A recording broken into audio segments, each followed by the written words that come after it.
Scammer boleh baca mesej dan anda di dalam handphone. Dia boleh tengok apa yang anda boleh tengok.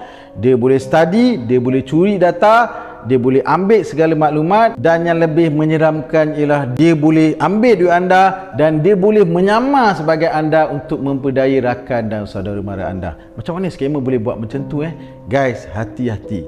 Kepada siapa yang selalu menggunakan mesej dan juga WhatsApp, hati-hati kerana hacker atau scammer di luar sana atau mana-mana individu yang mungkin kau kenal boleh baca kau punya mesej. Cara dia macam mana?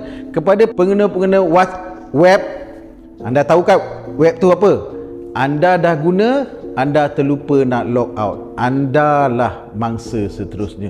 So, saya nak bagi tahu kepada anda, siapa-siapa yang dah guna web, pastikan anda dah log out anda punya web itu. Kalau tak, orang lain boleh pakai, boleh tengok, boleh skodeng apa yang benda-benda sulit antara kau dengan skandal kau, dengan awek kau, dengan kawan-kawan kau. Bahaya mat.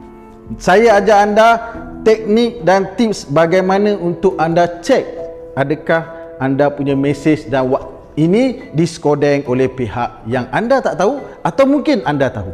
Pertama sekali, bagi pengguna Android, first kali anda masuk di WhatsApp anda itu, dah masuk, anda pergi dekat bahagian atas. Dekat bahagian atas tu, sama ada dia ada 3 titik ataupun ada 3 line. Kau tekan 3 titik atau 3 line tu. Kemudian anda tengok dan anda tekan button link device. Dan anda akan nampak berapa banyak gambar-gambar ataupun gadget yang tertera kat situ. Kalau ada nampak banyak yang anda tak tahu, itulah sebenarnya alat yang sedang menskodeng anda. Apa yang perlu anda buat? Anda buang dia atau log out terus. Bagi pengguna mata phone kau tahu apa kan? Tu dalam bahasa Melayu. Kau translate je lah mata tu kepada bahasa Inggeris, kau dapat jawapan dia. Phone apa yang aku maksudkan. Untuk mata phone pula, apa yang perlu anda lakukan ialah pergi dekat WhatsApp. Juga anda dah pergi kat WhatsApp, anda tekan button setting dan kemudian anda nampak kat situ ada button link device. Sama juga, kau tekan button link device tu. Kalau ada nampak keluar banyak yang pelik-pelik, kau tak kenal, yang kau tak tahu, kau log out, kau buang dia tu semua. Guys, apapun yang anda masuk, pastikan anda log out juga. Untuk memastikan orang lain tak duduk menjadi seperti mana anda dalam handphone tu.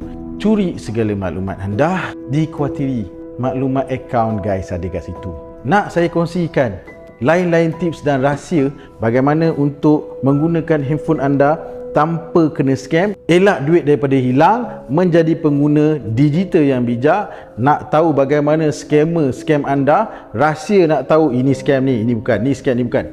Saya akan hadir ke lokasi anda untuk kongsikan rahsia, tip, formula, nasihat, bengkel, ceramah, seminar, kursus latihan tentang keselamatan digital.